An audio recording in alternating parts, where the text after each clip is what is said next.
Há algo de peculiarmente humano na capacidade de construir uma justificativa para o indesculpável, não com brutalidade, não com frieza declarada, mas com lógica, com filosofia, com a elegância fria de quem transforma um assassinato em equação e uma vítima invariável. Foi exatamente isso que Rodion Romanovich Raskolnikov fez durante semanas, dentro de um quarto minúsculo em São Petersburgo, enquanto o verão apodrecia lá fora e ele apodrecia por dentro. Ele era jovem. Era inteligente. O tipo de inteligência que se volta contra o próprio dono quando não encontra saída. Havia abandonado a universidade por falta de dinheiro. Devia aluguel. Mal comia. O quarto onde vivia era tão pequeno, teto tão baixo, paredes tão próximas, que parecia projetado especificamente para esmagar quem quer que tentasse pensar dentro dele. E Raskolnikov não conseguia parar de pensar. O pensamento que o consumia era este. Ele era um homem extraordinário, ou era apenas mais um? Essa pergunta, que poderia parecer vaidade juvenil, era para ele uma questão de vida e morte, e não de forma metafórica. Ele havia desenvolvido uma teoria, com a seriedade doentia de quem passa noites em claro refinando um argumento.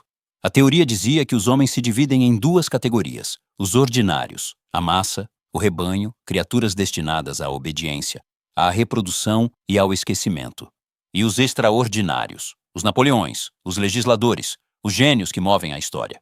E que, para fazê-lo, tem o direito, talvez até a obrigação, de transgredir a lei moral comum se o bem maior assim exigir. Napoleão havia mandado matar milhares, e a história o chamava de grande.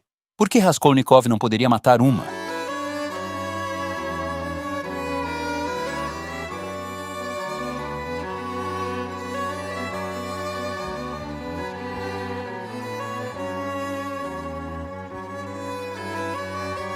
Aliona Ivanovna era usurária. Pequena, seca, de olhos como buracos escuros em uma face de pergaminho. Ela emprestava dinheiro a juros que sufocavam os pobres de São Petersburgo lentamente, com a paciência metódica de quem sabe que o desespero sempre volta a bater a porta. Raskolnikov já havia estado nessa porta. Havia penhorado o relógio do pai, o anel da irmã. Havia sentido o olhar avaliador dela sobre seus pertences, sobre ele mesmo, pesando tudo em termos de quanto valia e quanto não valia. Ele a chamava de piolho, não como insulto casual, como classificação zoológica.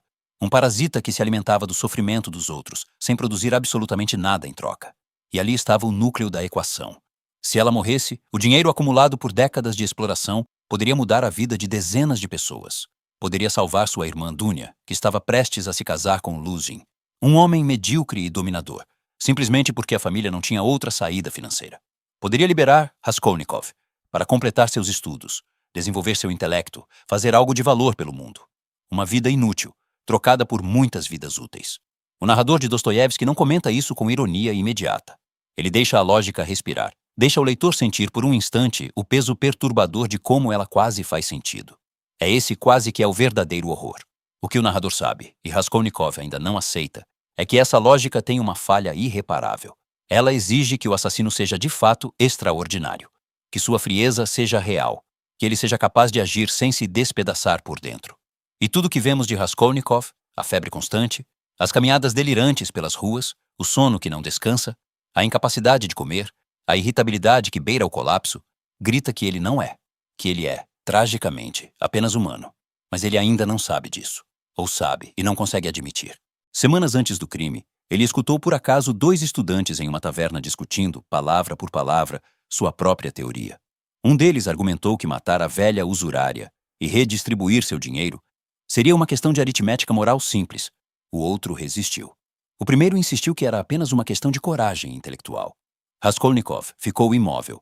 Era como ouvir seus próprios pensamentos, falados por outra voz. Ele interpretou isso como um sinal do destino, o que já dizia tudo. Quem ainda delibera não precisa de sinais. Quem busca sinais já decidiu. No dia anterior ao crime, foi até o apartamento da velha, a pretexto de penhorar um embrulho falso. Era um ensaio. Mediu distâncias com os olhos, observou as gavetas, as chaves, os objetos. Calculou o tempo. Notou que Lizaveta, a meia-irmã simples de Aliona, não estava presente. Havia uma única vítima prevista no plano. Desceu as escadas com o estômago revirado. Dormiu mal. Acordou sem saber se havia decidido. Mas seu corpo já sabia. Preparou a fita para prender o machado por dentro do casaco. Quando foi buscar o machado que havia separado, ele não estava. Esse pequeno contratempo quase o fez desmoronar. Encontrou outro na portaria, do porteiro que havia saído. Tomou, saiu.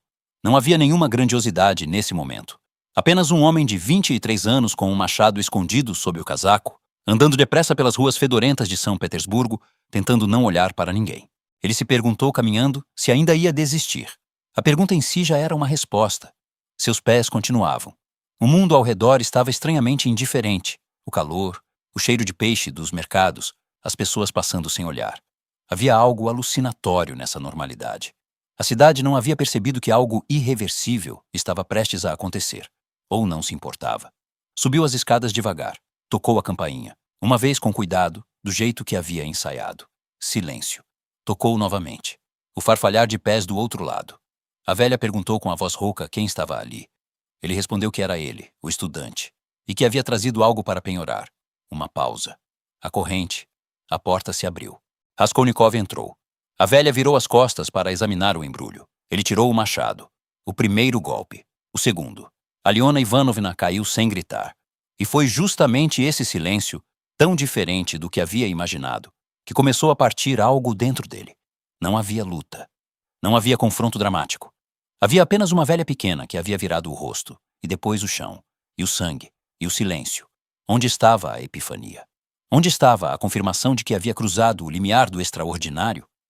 O que ele sentiu não foi poder. Foi vazio. Um silêncio interno, onde deveria haver certeza. Vasculhou o apartamento com dedos que tremiam mais do que deveria ser possível para um homem extraordinário. Encontrou dinheiro, penhores, enfiou o que pôde nos bolsos. O tempo havia ficado estranho. E então, passos na escada. Lizaveta entrou pela porta. Ela olhou para o corpo da irmã no chão. Olhou para Raskolnikov. E foi nesse olhar, simples, confuso, completamente inocente, que a teoria morreu de vez. Lizaveta não era a parasita. Era a vítima da parasita. Uma mulher boa que estava no lugar errado no momento errado. O machado desceu uma terceira vez. Dostoiévski quase não descreve esse golpe. E é justamente essa omissão que o torna insuportável. Porque esse golpe não tinha teoria por trás. Não tinha equação. Era apenas o pânico de um homem enredado em algo que não conseguia controlar. Ele saiu como se saísse de um sonho ruim para outro. Quase foi apanhado. Escondeu-se num apartamento vazio. Esperou imóvel com o machado na mão e a respiração contida, ouvindo passos subirem até a porta da velha. Depois desceu. Atravessou a cidade.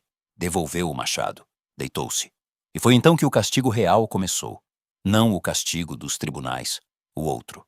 A febre. O delírio. A sensação física de que cada pessoa que o cruzava na rua sabia que o sorriso suave do investigador Porfiri não era cortesia, era onisciência. Que as palavras das pessoas tinham camadas que apontavam todas para ele. Raskolnikov havia testado a teoria. E a teoria havia provado com uma crueldade impiedosa que ele era ordinário, que sempre havia sido. A diferença entre ele e Napoleão não era de coragem ou visão. Era que Napoleão não acordava às 3 da manhã incapaz de respirar. Não via nos olhos abertos de uma mulher morta o reflexo perfeito de sua própria miséria interior. O extraordinário não se despedaça. Raskolnikov se despedaçou. Sonia Marmieladova disse a ele, bem depois, o seguinte, que o sofrimento é uma grande coisa, e que havia um caminho que passava por baixo dele, não por cima. Raskolnikov demorou muito para entender isso, mas entendeu. E os cacos, a confissão, a redenção, Sônia, a Sibéria, viriam depois. Mas essa noite específica, ficaria dentro dele para sempre. Não como prova de que havia sido capaz, mas como prova definitiva, inegável, do quanto havia se enganado sobre si mesmo.